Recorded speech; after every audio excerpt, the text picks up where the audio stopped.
This is my brother Lanny shooting long range for the first time with my 7mm-300 Win Mag at 1,230 yards and 1,600 yards.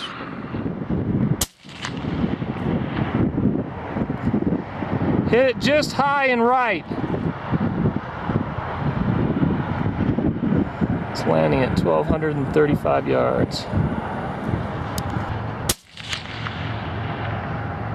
Poof! Got it. 1235.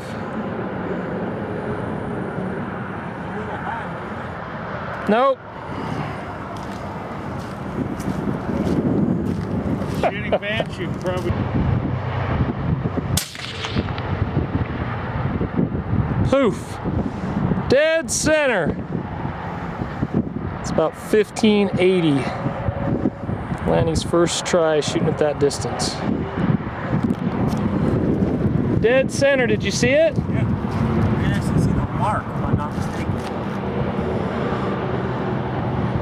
Well, shit.